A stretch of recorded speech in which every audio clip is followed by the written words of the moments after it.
Welcome to The Explainer. Today, we're diving into something truly incredible, the story of how India created its constitution. Think about it, the rulebook for the biggest democracy on the planet. It's an epic tale.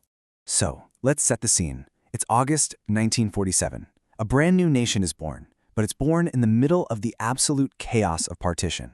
You've got hundreds of millions of people speaking different languages, following different faiths, all while dealing with this immense trauma.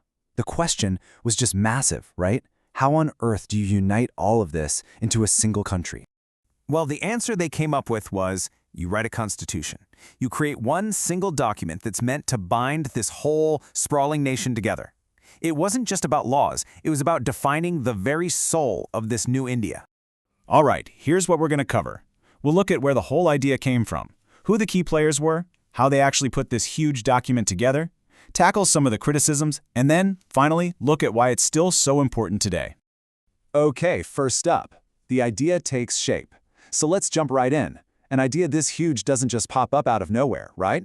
Where did this whole concept of a constitution-making body even begin? You know, this was a really slow burn. The first spark was way back in 1934 from a thinker named M.N. Roy. A year later, the Congress Party made it an official demand, but it wasn't until 1940 that the British government sort of reluctantly agreed in their August offer. And then it took until 1946, with the Cabinet Mission Plan, for things to really get going, and for the Constituent Assembly to finally be elected. Think about that, a 12-year journey just to get to day one. So, that brings us to the next part, the architects and their blueprint. Who were these people, the ones actually tasked with this massive job, and what was their North Star? Okay, so you had some real giants in the room. Dr. Rajendra Prasad was the president of the whole assembly, H.C. Mukherjee was his VP, B.N. Rao was the key constitutional advisor, and of course, Dr. B.R. Ambedkar was the chairman of the drafting committee, an absolutely crucial role. What's amazing is that these folks had some pretty serious political differences, but they managed to put them aside for this one incredible project. But before they could even think about writing laws, they had a much bigger first task. They had to define the nation's soul. I mean, what was this new India all about? What were its core values? They needed a mission statement, a real declaration of purpose. And that mission statement came in the form of something called the Objective Resolution. It was moved by Jawaharlal Nehru, and it was way more than just a legal document. Think of it as the moral compass for the entire process. It was the anchor that made sure every single decision, every clause, was true to the vision for an independent India. Yeah, and Nehru's own words really capture this. He said, "This resolution is something higher than the law. It wasn't just rules on paper. It was a promise, a solemn pledge to the people." So what exactly did it promise? Well, first, that India would be a sovereign, independent republic. Super important. That all power would come from the people.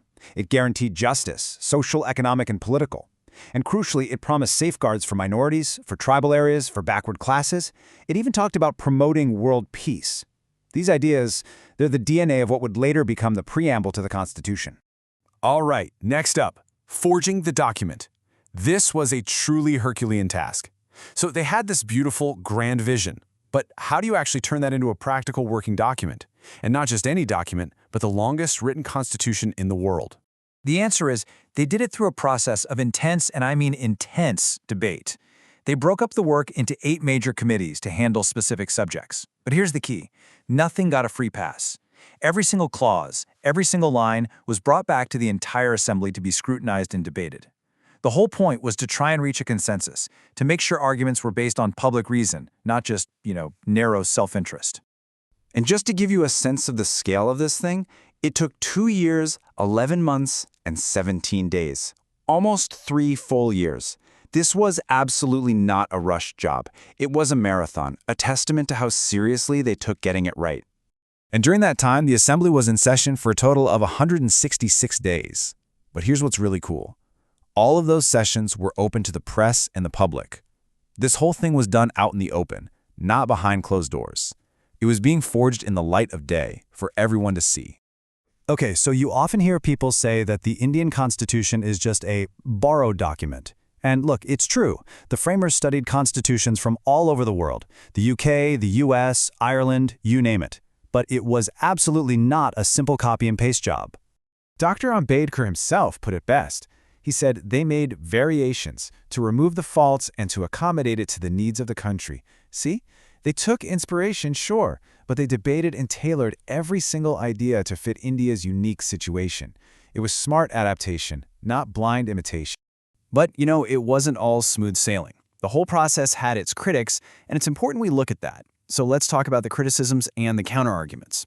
So there were a few big criticisms. One was that it wasn't a truly representative body because the members weren't directly elected by everyone. The counterargument to that is, look, how could you possibly hold a nationwide election in the middle of the chaos of partition? It just wasn't practical. Another criticism was that it wasn't a sovereign body, since it was technically created by the British. But the reality is it functioned as a completely independent body. And then there's the argument that it was dominated by the Congress Party. The response to that is that the Congress of that time wasn't like a monolithic party today. It was a huge, diverse organization with almost every shade of opinion inside it. So, after all that work, all that debate, what did we end up with? And more importantly, why has this document endured for so long when so many others haven't? That brings us to its living legacy. All right, so the key dates. The Constitution was officially adopted on November 26, 1949. And then, a couple of months later, it came into full effect on January 26, 1950, the day India became a republic. Now, a huge reason this constitution has lasted so long is something called the Basic Structure Doctrine. This was a landmark idea that came from the Supreme Court in 1973. It's kind of like a built-in safety switch. It says, yes, Parliament can amend the Constitution, but it can't change its basic structure. It can't rip out its fundamental soul, things like democracy, secularism, the rule of law. And that right there is the genius of it. It's both flexible and rigid at the same time. It can be changed to adapt to new times, but its core principles are protected. That's why people call it a living document. It's designed to breathe and grow along with the country.